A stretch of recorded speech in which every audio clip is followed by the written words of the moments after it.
All right, my friends, welcome to episode 278 of Prof and Dev Play Games. My name is Larry, the professor at Prof Plays Games on Twitter. Over there is Anthony, the dev at Summer Speak. How are you this weekend?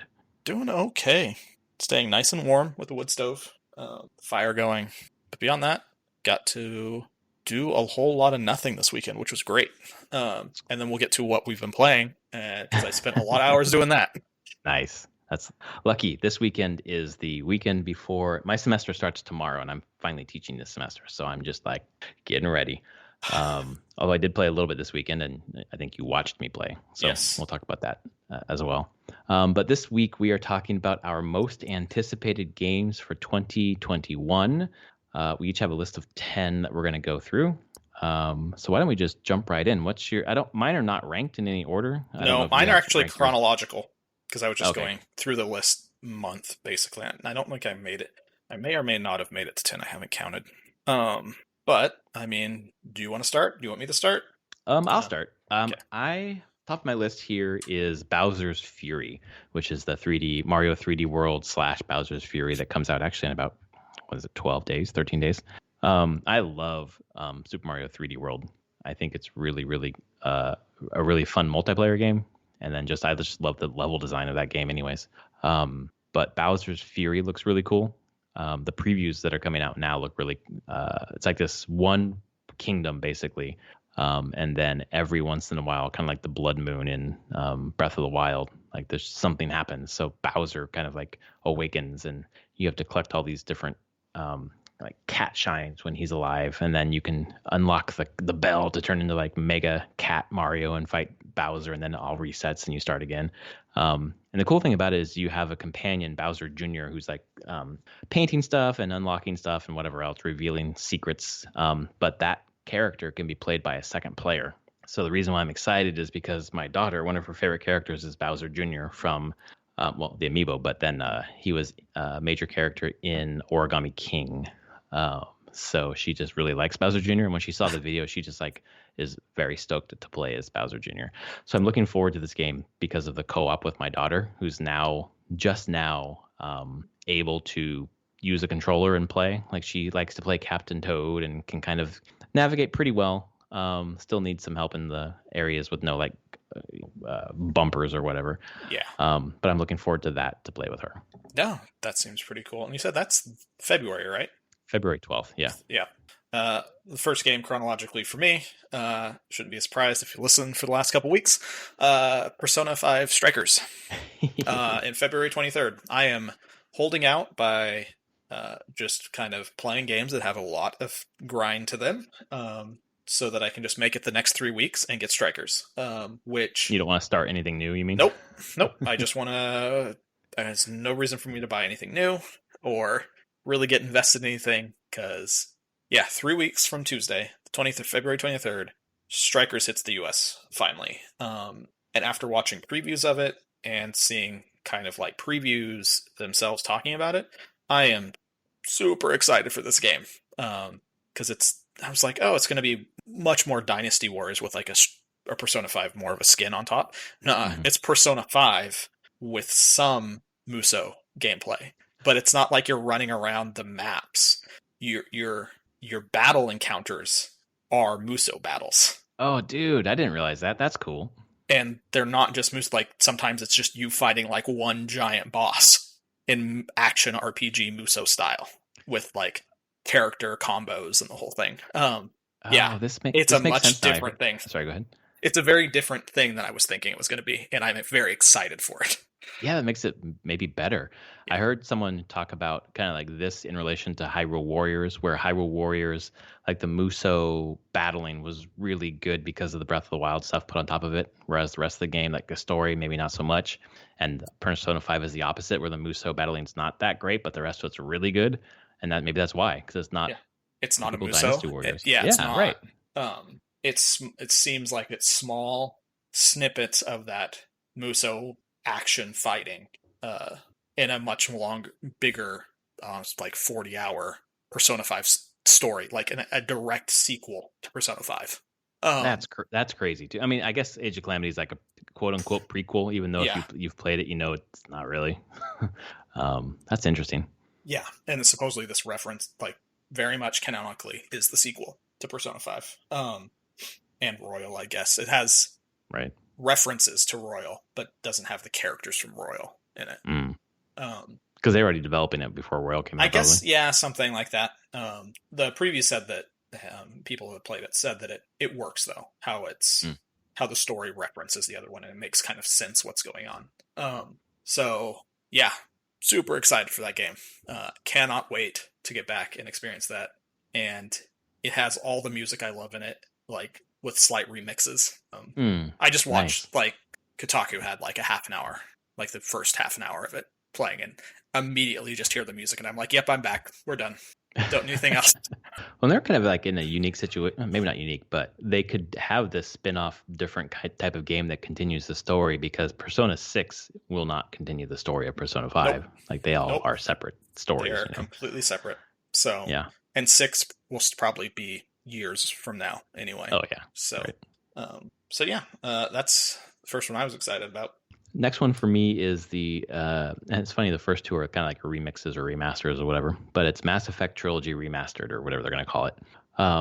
Especially as I'm in the middle of like rebuilding my desktop PC and eventually having better components in there. I'm looking forward to playing that in all its glory.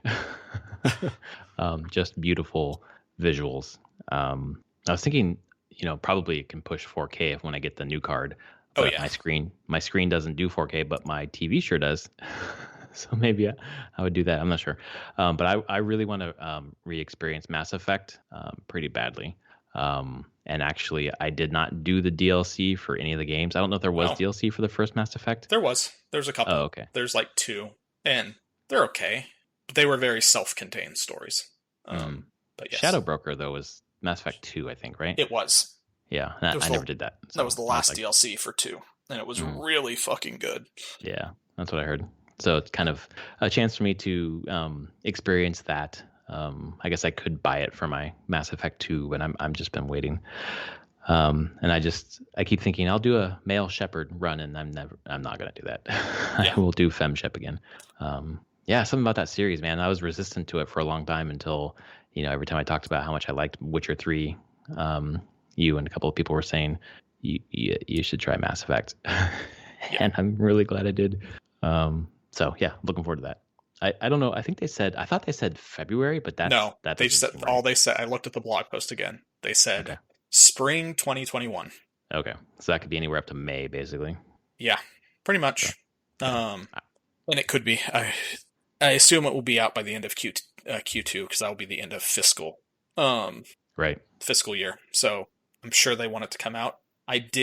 This is on my list too. I'm super excited for this. And I saw some rumored stuff that was saying there's probably going to be a trailer potentially around next weekend or something for it, and that the first game has gotten more than just visual upgrades. Oh, thank God. That it has had some systemic upgrades as well. I don't know how. Yeah. I'm curious how far they're going to push it because there's a limit to how far you want to go and invest how much you want to invest in changing things. But if they can just make it smoother just a bit, would be great. Well, I think also fans tend, like, despite the blemishes, like really enjoy going back to Mass Effect 1. So I feel like if they change it too much, then that might be problematic. Yeah, I would sure appreciate it, but smooth out some of the. There's just mechanical stuff that's kind of like the shooting isn't great. Kind of fix that up a bit. Fix up like the inventory and like the gun management was a pain, I will say, on the controller. So there's areas that can be changed system and mechanically there, but I don't think they want to change the core of that experience. Right. So we'll see. I'm looking forward to it. The earliest I see it potentially is end of March, but I'm expecting probably April would be my guess at this point. Yeah, I would guess April as well because March. Well, it depends on when Easter is, but isn't like the Easter season like a big video game season, like second to basically Christmas or maybe Black Friday? I don't remember. It does well. The only time that does poorly for video games generally is summer. Yeah. Okay. And even summer now seems to be doing much better. Well, It did. Last summer was great. Well, yeah, that's because no one went anywhere. Yeah.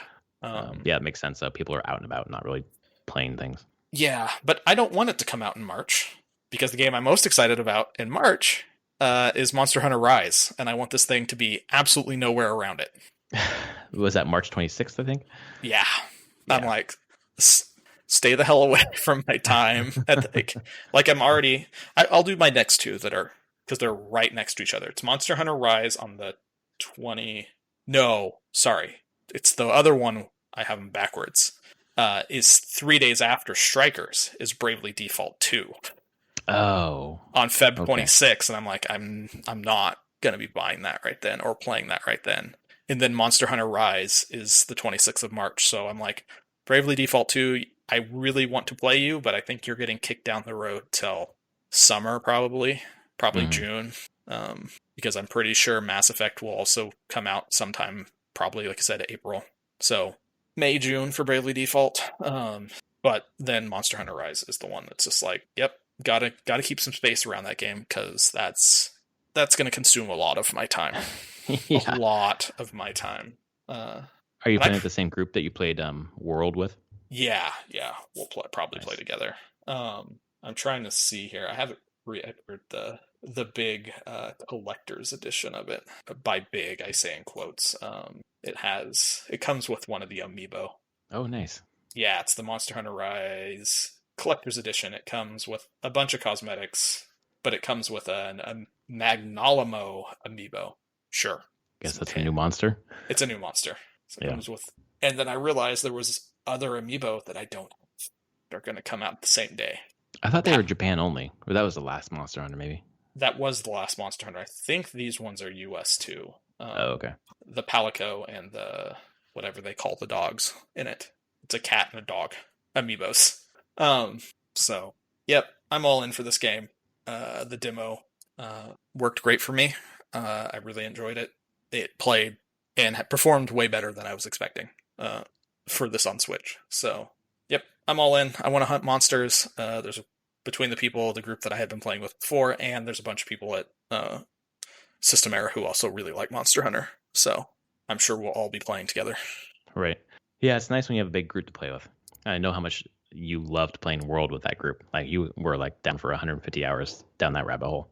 Yeah, it was just over 200 in the end. I want to reference the podcast numbers, but I can't find them quickly enough. But it was probably in the like 150s. Probably when that came out. Yeah.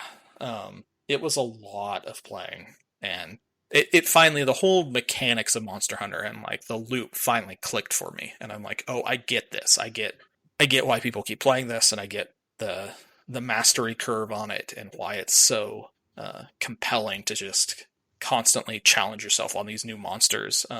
And it got in a place that like where people do compare this to Dark Souls and the Souls games in that way of like, this is a game about mastery of combat.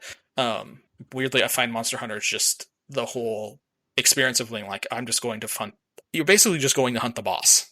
You don't have to deal with trash. It's just like, I'm going to a mission. I'm going to fight the boss. I win or lose. I failed. Let's do this again. Go. Like, there's not a lot of extra cruft around the edges. It's very distilled in boss fight, boss fight, boss fight. Kill boss, get loot, make better equipment to fight the next boss. Right.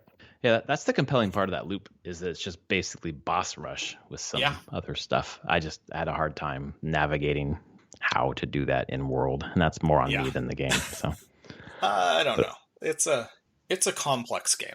I'll give it that. It's a very good game, but it's not the most hand-holding of games, and it's never going to be. It's like, nope, we've given you some ideas on how to do this. Now learn. Go. Right. Yep. Yeah, I think it's a game that if I sunk dozens of hours into, I think it would really click, but I just haven't done that. Yeah. No, it makes sense. Yeah. My next game is the one that I'm the most excited for this whole entire year.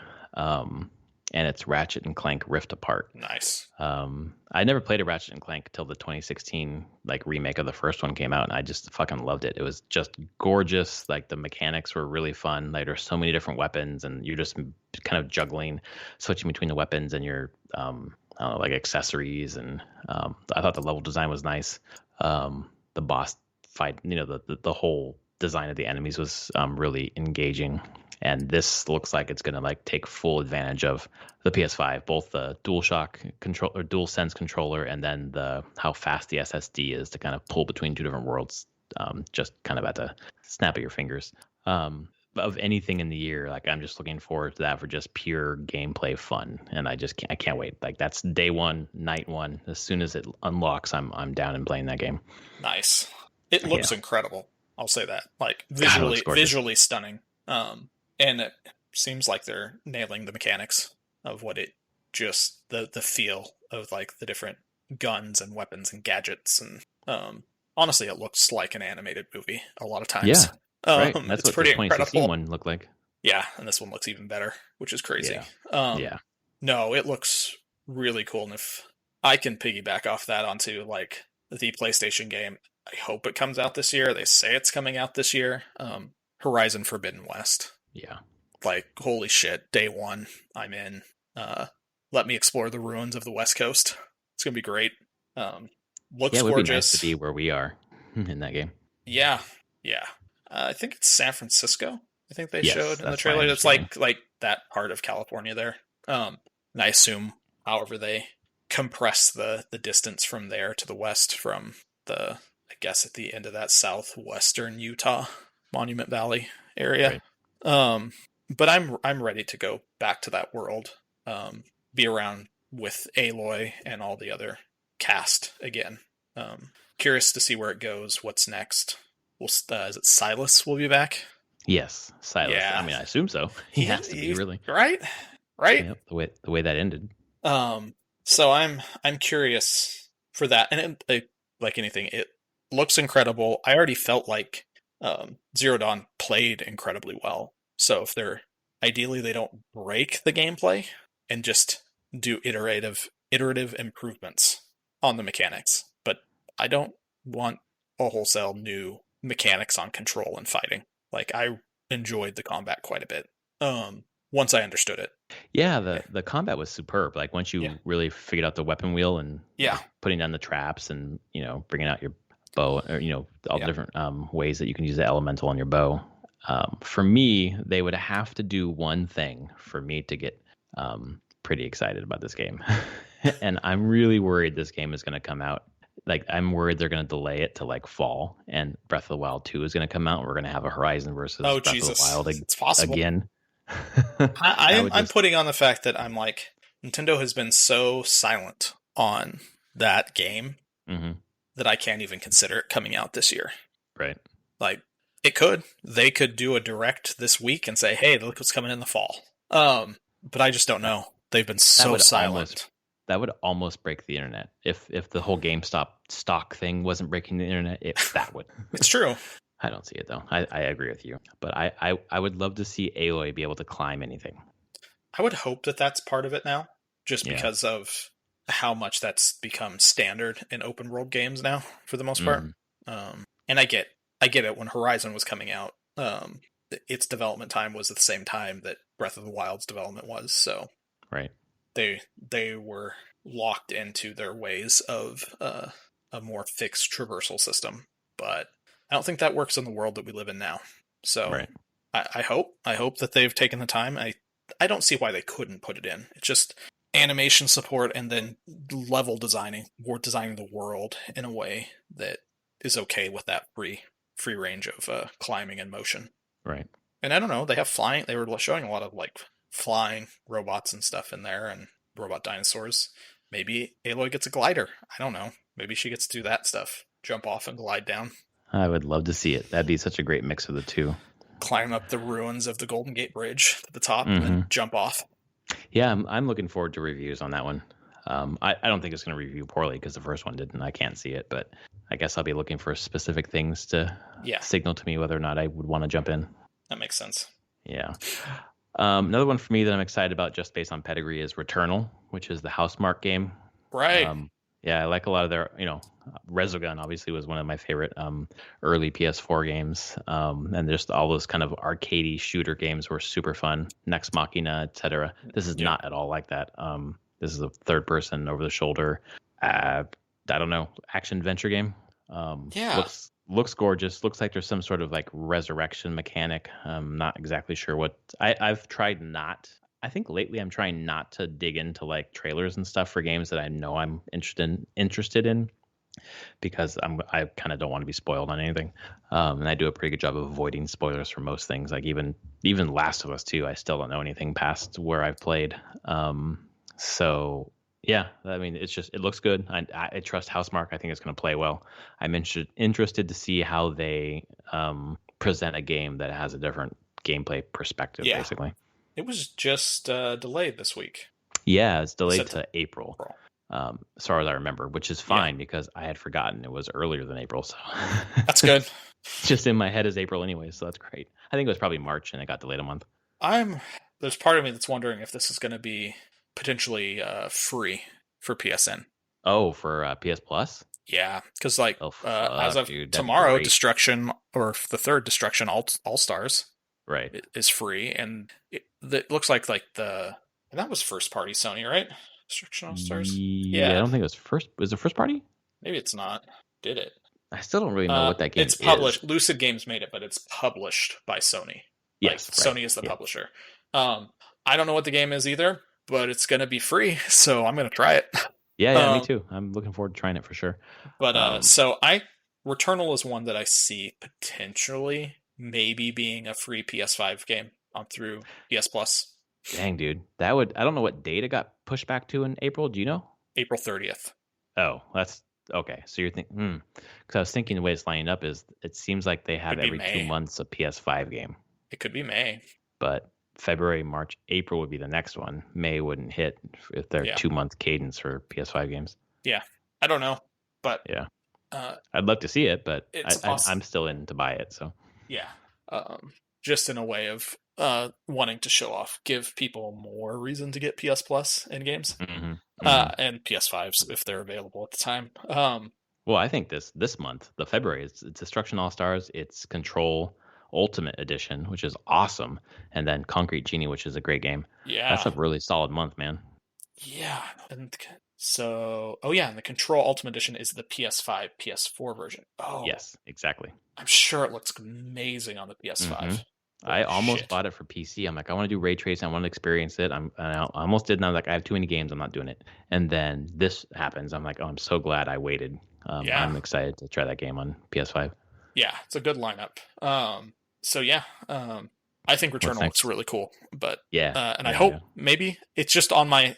It may show up in this later as a PS Plus game. But next one this is kind of a weird one, and I have people I'll be playing this with, which is Warhammer 40,000 Darktide.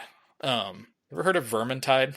Yeah. Mm-hmm. Those games? This is the same studio doing that, but Vermintide was in Warhammer Fantasy, where you're fighting Skaven, ratlings invading its city. Warhammer 40k Darktide is a co-op first-person shooter through Warhammer 40k, like abandoned spaceships and things like that. Oh, that's cool. And if it's anything like Vermintide, it would be a ton of fun with like a crew of like 3 or 4 people. So I'm looking forward to that because there's a number of people I know that will want to play that and just kind of spend a night just running through halls, shooting at things, and then run screaming away from very, very scary things. Sounds like a good night. Yeah. And the Vermintide games were pretty good. So the studio has a good pedigree. And I think that's sometime this year. Summer, maybe? Fall? Can't remember. They may not have dated it yet. But PC, might have to harass you to try it. I could be probably pretty easily harassed. Just be like, hey, let's play a co-op game. This is, 2020 showed me the real value in co-op, even if it's a game that I wouldn't normally want to play. That's my socializing time, games with friends. And if it's anything like the Vermintide stuff, there's like a big loot element to it as well. So it's like finishing missions, getting loot, equipping better things, different weapons and gear, and trying it again. In some ways, it reminds me like a little bit of a spin on like the Left 4 Dead stuff in some ways. That similar core co-op experience. That's funny that you mentioned that because I would definitely be in because one of the games on my list is Back for Blood because it Nice. is Left 4 Dead basically, and I Yeah. loved playing Left 4 Dead. Back for Blood, So I would, that's Turtle Rock, right? Still? yes, Or Turtle Rock, yeah, the yeah, ones who did Evolve yeah, and Left 4 Dead. and Left 4 Dead, exactly. And Left 4 Dead 2. Like Um, they were Valve helped them and worked with it on them with Left 4 Dead's, but Turtle Rock's their own company. So that's right. Yeah, so I'm looking forward to that for that kind of experience. So if the game that you're talking about, what date does that one come out? I don't think there is a date. Oh, okay. I'm looking. Just this year. Yeah. Well, I would definitely be in on that one. But anyway, Back for Blood is on my list, just for the Nice. same reasons you just mentioned. It's Left 4 Dead. I don't know if I have to say much more than that. Just that Yeah. co-op with friends. I love Left 4 Dead. I don't think I played with like any group of friends. I don't think I played with you or with No. Travis. I played with just randos on the internet and had just the best time. So I want to like capture that lightning in the bottle again. Yeah, no, I agree. I'll combine two on my list. I don't know. There are two Shin Megami Tensei games coming out. There's That's right. 5 Shin coming out. 5, which is the brand new one for the Switch, Yep. and then there's Shin Megami Tensei 3, which is a remake of the PS2 game. Neither of which I've never played the older ones, Shin Megami Tensei games. But now that I've been turned on to that universe by Persona 5, I am very intrigued to dive into the other side of the series and see what these games do. And they're on the Switch, so it's deep, long JRPGs on the Switch. So I'm kind of in. I've heard them described as like mature Pokemon type games Mm-hmm. that you go around and collect. I guess in this demons to be on your party and stuff. So Yeah, I remember that. I played something. I played something on my 3DS. Is that right? there was Shin some. It might not have been a mainline. It might have been something like an offshoot. But yeah, you're right. You like collect demons, right? Yeah, I think that's one of the main aspects of it is it's a more of like a Pokemon style JRPG as opposed to the more traditional JRPGs like the Persona series, which I guess Personas were just a spin-off of the Shin Megami Tensei Right, exactly. games. So yeah, I mean, there's two giant. I think they're pretty giant JRPGs, content wise. So, like I said, and they're for the Switch. I will take any JRPG you give me on the Switch. Right, it's like the perfect fucking machine for that Yep. genre. God damn it! Just give me Final Fantasy Tactics, Square. God damn it! Just Ogre Tactics, Final Fantasy Tactics. just give me War of the Lions on the Switch right now. Yeah. God, what if they remastered that in some way? Like, why haven't they done that? You cowards, just do it. Make money. God, that seems like such They already obvious. It's been ported to the iPads back in the iPad 2 days. Yeah. Like there's iPhone versions that have been kept up to date. I'm like, the Switch is just mobile hardware for the most part. Just bring it over, please. Just come on. Have you tried any of the clones like Fey Tactics or was it Fey Tactics? Yeah, I know what you're talking about. Yeah. None of those scratched the itch really. There was one that came out. Is that the one that? There's been a couple that have come out that are kind of like it, but none of them have really nailed it for me. Yeah, there's like Fey Tactics, and then there was another one which I just couldn't get past the art style. Oh yeah, Fell Seal maybe. Yeah, and Fellsteel is very much not exactly Final Fantasy Tactics, but very close. But I didn't care about the story or the characters, and I didn't like the art. So it's hard to continue with those. It is hard. I'm like, the original Final Fantasy game I'm playing. Yes, the original Final Fantasy Tactics, I still think looks really good to this day. It's a very good mix of 2D and 3D. I like the characters. I liked the story being told. So mostly because it wasn't your standard JRPG story for a lot of it. So none of these games that have tried to capture it have to me have done a great job at it. Yeah, right. Even the sequels to it, the GBA sequels, and I think DS for Tactics A2 never did the same for me that the original Final Fantasy Tactics did. They were very different games. So that's the game not coming out this year, unfortunately, but I can wish, right? Maybe Square will just announce it randomly because it's been sitting there waiting to go. I think they've done a good job of an okay job maybe of bringing back old ones. They have. Square was the Mana stuff too, right? Yeah, I mean they're bringing back a lot of their back catalog. Right. And I they said feel they're going like to bring it's a back matter. more. So Yeah, I feel like it's only a matter of time. It's just like when. And the fact that they've already done updates to it, they made the War of the Lions version for the PSP, and then they've done the iPad versions and iPhone, iOS, and Android versions. So it's not like they, in the past decade, haven't done stuff with it. So just like they clearly have all the source code, they so clearly have all the art. There's nothing stopping them other than just the time and resources to exactly get it onto that platform. like they're looking at how much they think they can sell of that. They'll sell so much. Yeah. I mean, it's got a pedigree for sure. It does.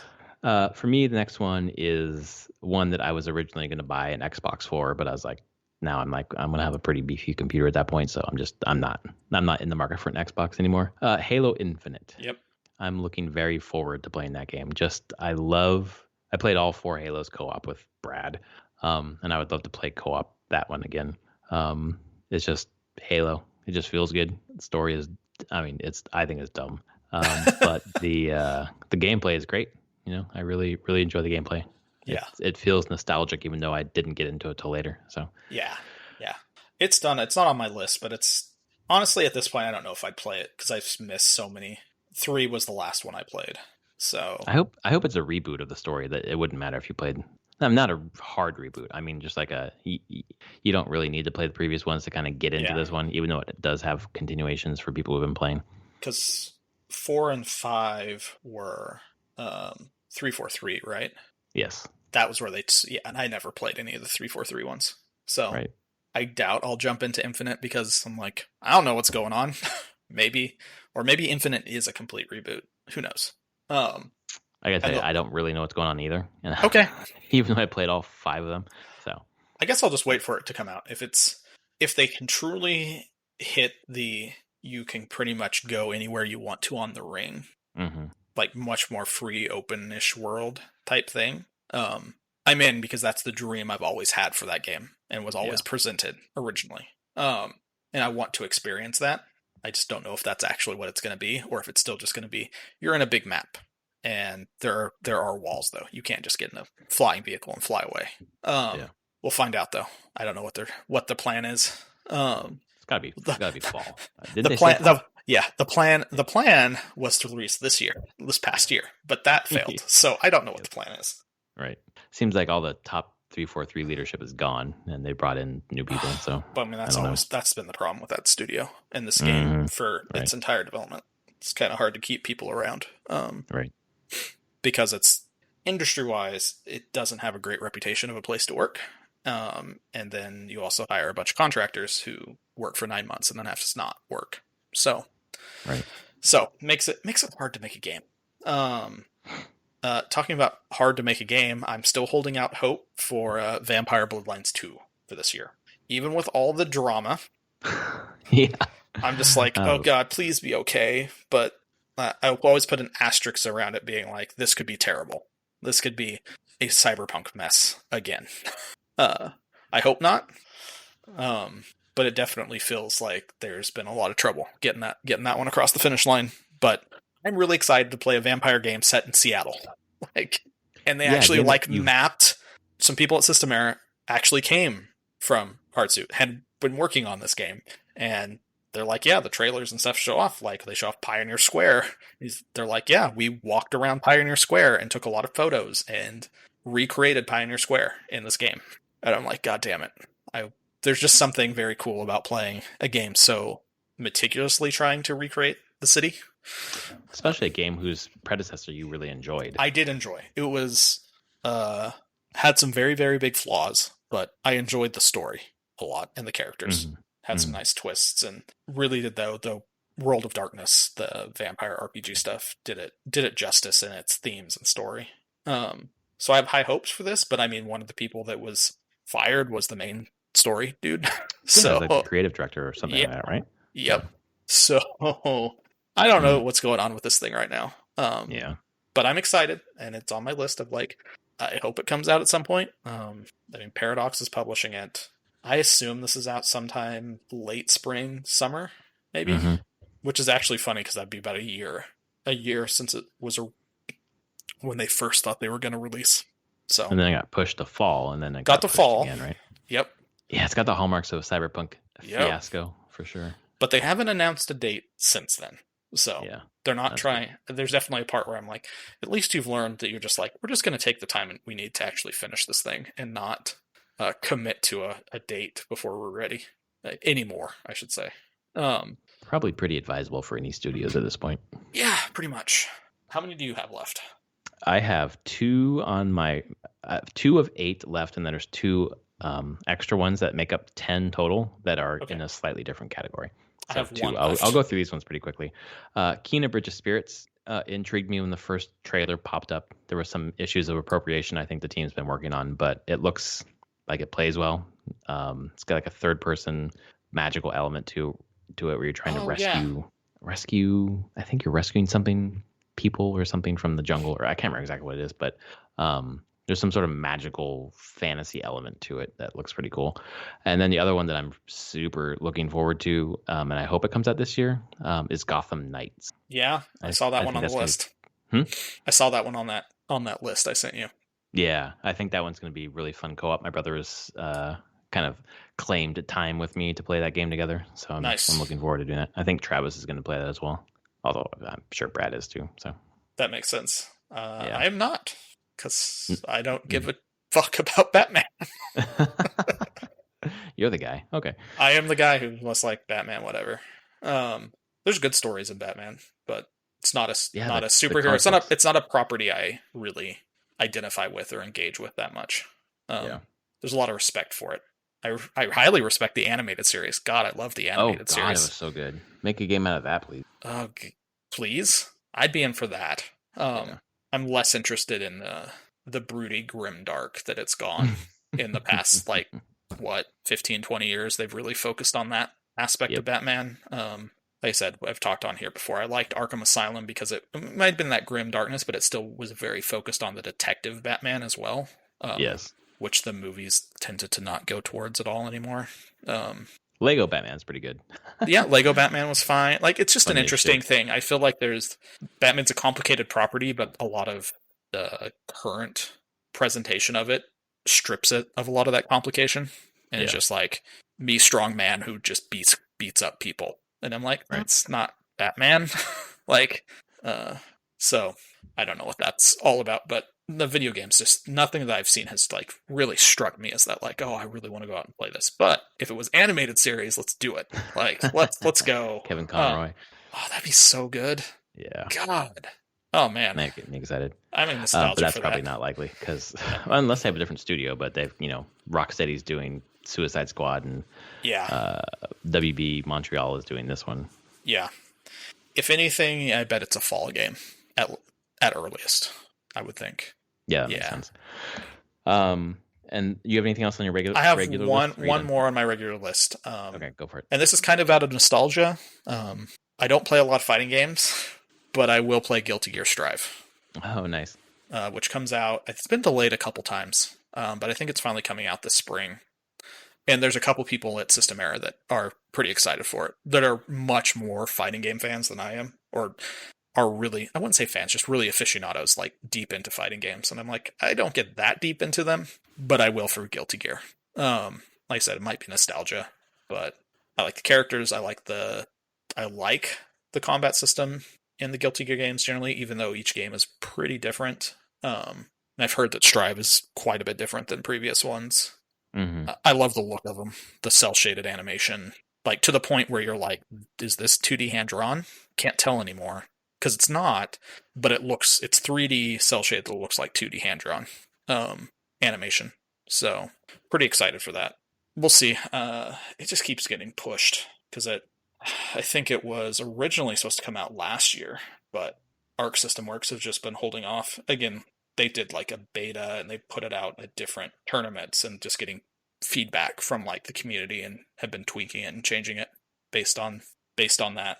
So, yep. I think if I were a developer putting out fighting games right now, unless I had rollback netcode or really strong netcode, I would fucking wait. Yeah. I feel like fighting games that came out last year suffered because no one could get together and play. Yeah, it's true. So I don't know. We definitely live in a time now where strong network code is important in your co-op and competitive games. Right. But you had a couple more that were kind of tangents. I have two on that will finish my list of 10 that are on. I'm very excited about these games. There's no way in hell they're coming out in 2021. Oh, okay. First one is Breath of the Wild 2. Yep. Nah, that's not happening for the same reason you mentioned. They haven't said shit about it. And I feel like they talked about Breath of the Wild probably like 3 or 4 major beats before it came out, including a delay. So that's not coming out. I would just like drop everything in my life that I could possibly drop. Yep. And play that game. And the other one's God of War Ragnarok. Yeah, I think that they said it was this year, didn't they? They absolutely said it was 2021. I don't know. Don't believe it. Not for a second. Well, here's my thing with that is I feel like you have Ratchet and Clank, Horizon Forbidden West, and God of War Ragnarok. Mm-hmm. Those 3 games don't come out this year. Not all 3 of those come out this year. Well, then it's definitely Ragnarok that's not, because I really think Horizon is. It's just one of those things. I'm like, you don't release those like your 3 major franchises all, and they would all have to be in the second half of the year. I mean, they could, and I mean, I guess they would hit. They're like, you want a PS5 this at fall 2021 because look at all these games we just put out for it that you want to play. I feel like that's why they would because those 3, like Ratchet and Clank in the spring, Horizon in the fall. Nope, sorry, summer, and God of War in the fall. Like I could see that marketing. Actually, you could see her. Yeah, I could see that. I could see late spring Ratchet. Yep. Late summer, like September-ish. Yes. For Horizon, and then like November for God of War. Yep. I could see them wanting to do that. I don't see it happening. Yeah, I feel like one of those has to slip. Like, there's no way those are all coming out. I think the one that slips is the one we haven't seen shit about. Yeah, it's true. It is totally true. Yeah. That we've only seen a logo for. Yep, basically. Exactly. 2021, like, nah, you guys are just trying to sell PlayStation 5s. That is absolutely not happening. I mean, you don't even have to put a date on it. You could just say, hey, this is coming to the PS5, and people would still buy PS5s now. Yeah, exactly. Yeah.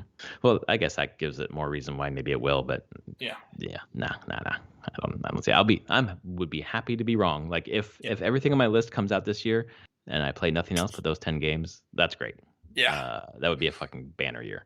But I'm sure there are things we're not thinking about that are coming out and we haven't heard about that are coming out. And it's hard to say. There's a bunch of probably third party and indie stuff that is just going to show up and you'd be like, oh, where'd that come from? It's going to be pretty exciting. That's kind of the fun of just watching the indie space, especially.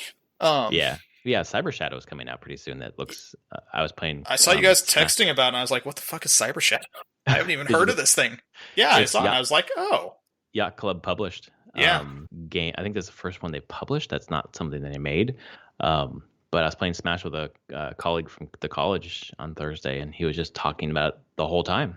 And I was like, what the fuck is this? I knew Yacht Club was going to publish them, but I didn't know what it was going to be. And I looked it up, and it looks, a nice, 2D side-scroller shooter kind of.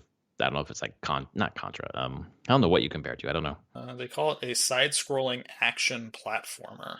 Yeah. I mean, that's kind of Contra or Metal Slug, things like that. Yeah, I guess Metal Slug is more what I was thinking of. But it seems more like contained. I feel like Metal Slug's like open. Oh, you don't go from like room to room or whatever. It came out this past week. Oh, it's already out. Came out January 26th. Oh, okay. So it's out now. Oh, okay. It's out now. Because I'm in a very much. I haven't bought a new game in weeks because I'm refusing.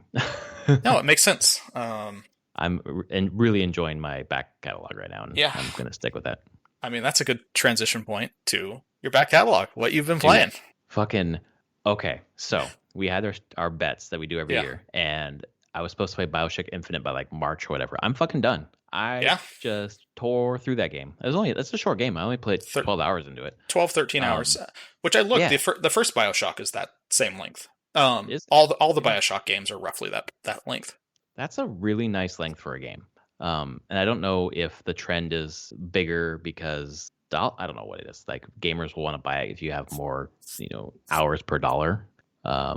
But that is such a great length. Like I could finish it. I play every other night for 2 hours or so I can get through that in like 2 weeks. And I did. And Bioshock Infinite. Once I figured out, like last time we talked, you had given me the way to dig into the INI file and change the textures, which totally fixed my problem. completely fixed. I don't know why they don't have that as an update. That was the easiest fix ever. But it's gorgeous. That game is gorgeous looking, and I played at 144 frames a second on ultra, which is awesome. Yeah. Like just the environment really tells just an amazing story. The way Columbia is set up with the floating islands and areas and the trams going through and the sky hooks or the Yeah. skyhook, Skyline, Skyrail or whatever. Yeah, Skyrail. Yeah. Yeah. Is there's so much to it, and then the story on top of that, where you're trying to figure out like who Comstock is, why he wants Elizabeth, why Elizabeth can tear, the fabric of reality basically and switch between worlds, and it just comes down to spoilers for Bioshock Infinite, but for a 2012 game. But it just comes down to like the dichotomy or the duality of the main character, who is DeWitt on one side and fucking Comstock on the other side, depending on what timeline you're in. And it just, I think the impact of the ending would have been stronger if multiverse storylines aren't like some of my favorite fiction. Like it wasn't exactly like new or groundbreaking when I got to the ending, but it was really cool for the context of this story because I didn't know that's where it was going. And when you were watching me, I don't know if you could hear me, if my mic was the right balance with the game sounds last night, but when I got to, it looked like I was in Rapture from Bioshock. Yes, you were. Okay. All right. Okay. I was like, this looks like the beginning of Bioshock to me, and I guess it was. Yeah. Okay. Because there's always a man, always a lighthouse, always a city. Mm-hmm. I fucking love the ending of that game. It's so good. It is so good. And I love I just love the fact, and this is kind of them taking feedback from the first Bioshock, the fact that there is no final boss. Yes. There's just a big fucking fight. And then you basically have 20 minutes of you're just walking around getting, like, experiencing the end of the story. Like, killing Comstock was nothing. You're like, oh, they're building Comstock up is going to be this big boss or something you're going to have to fight. No, not at all. You just beat the shit out of him and drown him. After that basically like tower defense, where you're using the songbird to kind of take down the blimps, and I was thankful that was it. I didn't want another boss fight. That was the climax, the mechanical climax of the game. And it felt good. It felt right. It felt like this is natural for the story. You have to keep the fucking thing afloat so you can get to where you're going. And when you get there, the dude's just a dude. You just fucking bash his head into the bird bath or whatever the fuck it is. It's the fucking holy water or whatever. Yeah. Some religious folks are like, what? You just called the holy water fucking bird bath? Bashes his head against it and drowns him in it. But then to find out that, Elizabeth is your daughter, Anna, and you're fucking Comstock in some worlds. In some worlds, you're DeWitt, and all these different Elizabeths kind of wrap around you at the end there. And it's just like, I want to experience all of those Bioshocks. Yeah. To me, it was just, I figured you would like the story because of the multi-dimensional stuff that it goes into, in the type of stories you like in general. So I feel like it was going to hit that at the end. But I've always enjoyed the game for its reveal of how that's going. But if you ever go play through it again, you will see that they've seeded that through the entire game. There are so many hints and small things throughout the entire playthrough that you're like, oh, I am Comstock. Yeah, I guess I would notice it the second playthrough because I did not pick up on that until... No, there's a few early things and it's usually in the voxophone recordings and things like that. Where you're like, they'll just be like one-off lines. And you're like, huh. Oh, I see they're tying that. Like the Lutesses talk about it a little bit. Like, why don't you recognize Comstock as you and stuff like that? And it's not because of the beard. He's disfigured from all the dimensional hopping that he was doing, trying to get Anna, basically. God, I played that a couple years after I'm trying to think, my daughter had just been born about a year after that, when that game came out. Oh, man. It hit so fucking hard. Holy shit. Absolutely. And the post credits, like I just kind of sat there in like a stupor almost. I don't usually watch the credits. But I was like, I'm just sitting here processing. And then afterwards you're back in that room and you hear the crying and you walk in and you just don't know if that baby's there or not. You just feel for it. Like you hope that baby's there so you could be with that baby. It's just like, oh man, it was so good. And then during the credits, when it's Troy Baker and the voice actress for Elizabeth, they're singing, whatever the song's called, Circle Be Unbroken, whatever it was called. was just amazing. God, they're fucking good. Yes. Did you catch that Laura Bailey was in it as well? No, I didn't. Who's Laura She, Bailey? she was um God, the mom, Comstock's wife. No, I didn't catch that at That's all. Laura Bailey, and Liam and Sam are both voice actors in it. Just random voices. This Oh, came okay. out. This came out before years before Critical Role started. Oh, yeah, yeah, yeah. Like 2 years before they started streaming. But it's funny. I'm like, oh yeah, and like I hadn't noticed for a long time. I was like, oh yeah, Laura did do that.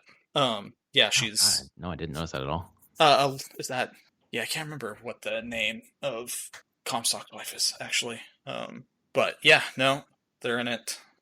Troy Baker, and Courtney Draper, I believe. They do amazing jobs with the voice acting in the game. God, Elizabeth is so good. She is. Troy Baker just sounds like Troy Baker. I mean, I don't know. Yeah. He sounds like Joel. He sounds like not necessarily like Joel. He just sounds like Yeah. Troy Baker. Yeah, there's behind the scenes stuff that you can watch of them recording different aspects of it.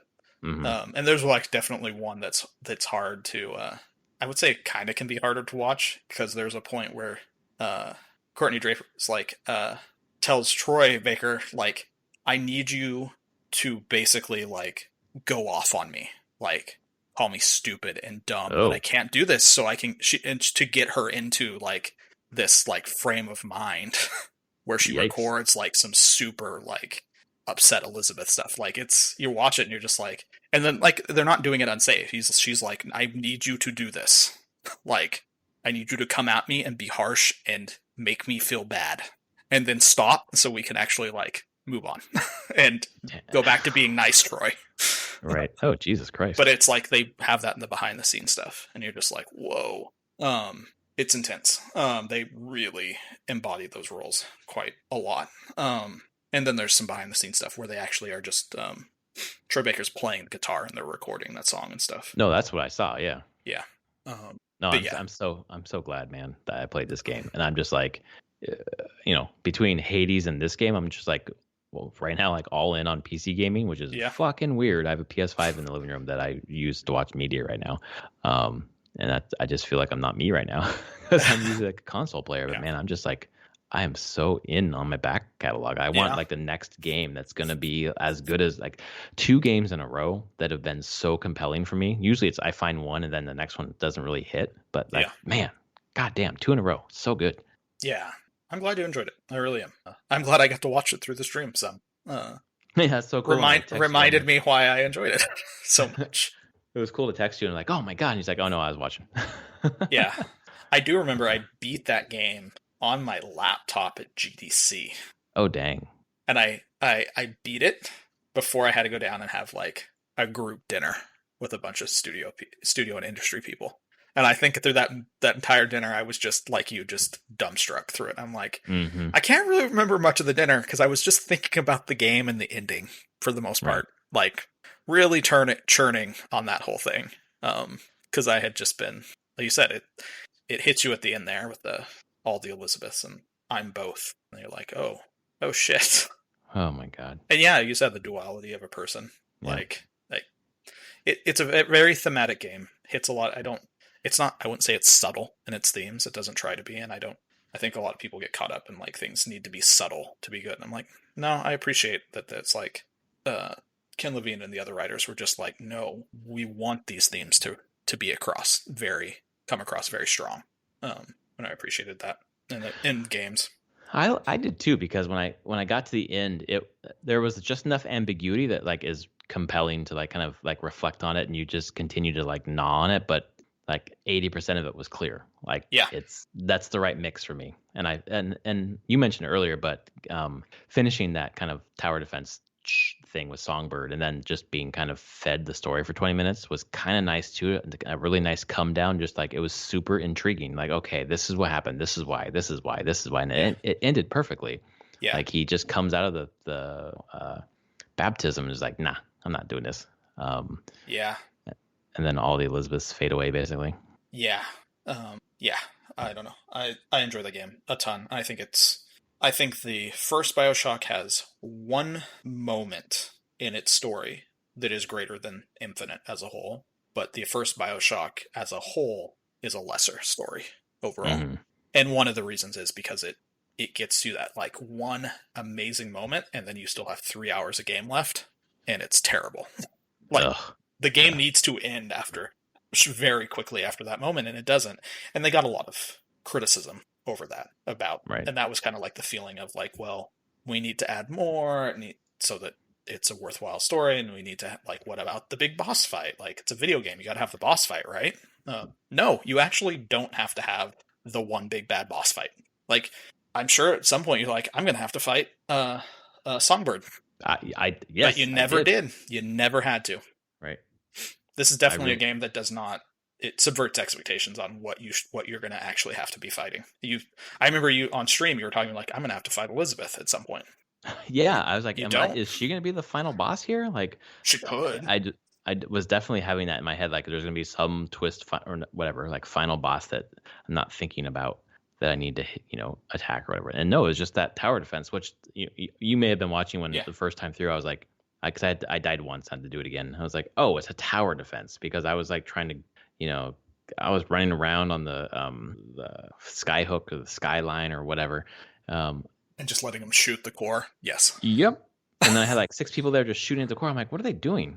Oh shit! That's what. Because when it first started, there was that thing in the right-hand corner, upper right-hand corner. I was like, okay, that's a meter for something. What? And I just did not connect the dots. And I was like, wow, that's a big miss. It's fine. But then second time it was fine. So.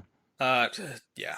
God, I still love one of my favorite parts of the whole thing is whenever you finish that though, and you go up and that destroys Elizabeth's tower, and she gets all her power back, and just the way that that's done, and then her just being like he's just freaking out. Songbird's coming. She's like, no, it's not a problem. No, just no.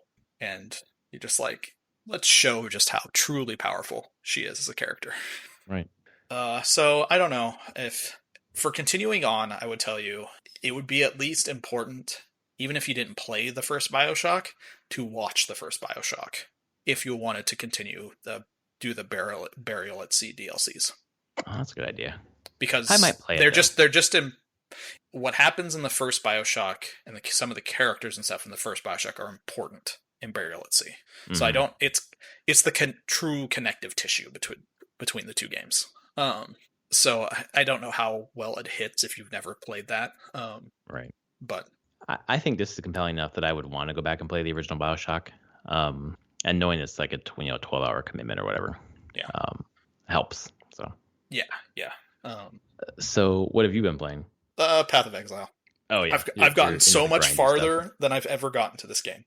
Like, I am taking part in the trade economy of it, like trading items to other players, buying items off the trade website. Like, they have an official trade website, and it's all done through in-game currency, not that you can buy with real money.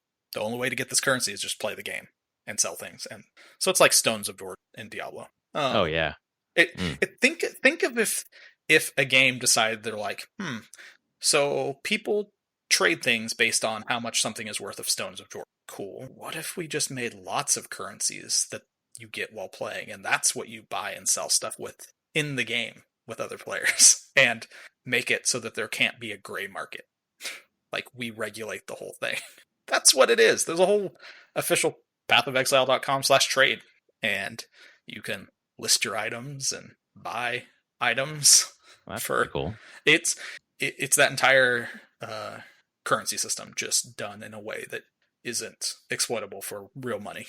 As far as I can tell, I haven't found or seen any gray market stuff. And then to actually trade stuff with people, you actually have to invite them in game and group up and do the trade in game, so bots can't do it. Right. Because people have seen complain. They're like, why can't I just get something on the website and just have it delivered to me? And they're like, no, it needs to be a person-to-person interaction in the game that so cannot it's not exploitable. Exactly. Yeah. So I'm super deep into the end game. I've got a level 87 character at this point. And this is on a season run, basically, right? Yeah. I mean, the season will go for a couple more months. Level 100 is the top, and I don't think, even though I'm like 87, it's kind of that same Diablo 2 style thing. Levels take a long time to get, and I think 99 to 100 is some ridiculous amount of experience that I'm like, I'll never do that. But like months worth. Yes, I'm like, I don't need to do that anyway. Yeah. But I'm just deep going through this, like, the in-game progression, and like, this is one of the first times I've really appreciated the density of its in-game and complexity of all the interacting systems. In a lot of ways, it's Diablo 3 with their, was it adventure mode, kind of tried to do some of this stuff of being like, yeah, there's the rifts and you're doing all these different things, but it's pretty straightforward and simple. There's no real connective story to doing the rifts or anything. No, right. Path of Exile has a story connecting all this stuff. And there's a reason That's why you're pretty doing cool. all these maps and then fighting. Like, the new thing they added this time was the Maven, who is this extra spatial being eldritch thing. I don't know. But basically you can you drop a map in saying a map is like a rift, basically. I'm like, I'm gonna go do this 10-minute level. Always has a boss at the end. You can say, I want to flag this for the Maven to watch me, and she'll watch the final boss, collects the final boss after you defeat them.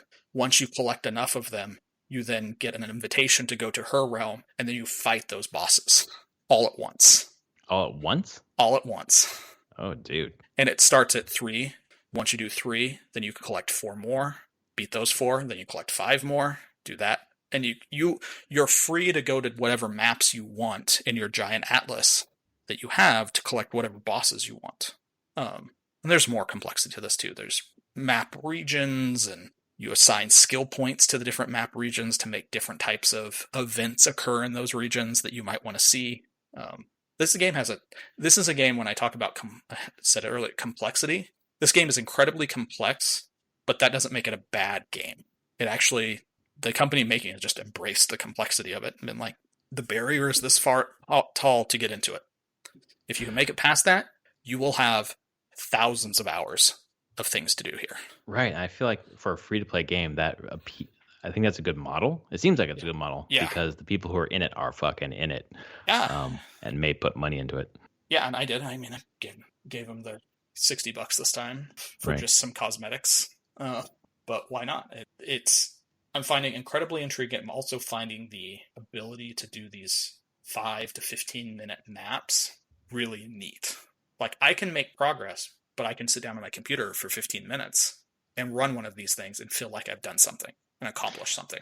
That feels like Hades, in that you can sit down and do one run. You know, by the time you were done, it was faster than me, but I was getting them done in 25 minutes or so. Yeah, that's about right. Yeah. So yeah, it has that same kind of feeling. And then this is just a Diablo style action RPG craziness thing. So you always end with loot at the end, and a lot of times it's nothing that you want. You'll either just sell it to vendors, or you might come across like something. Today I came across random drop that I'm not going to use, but man, did it sell for a lot of currency for other players that wanted it for their builds. Right. Like, I feel like I am rich now.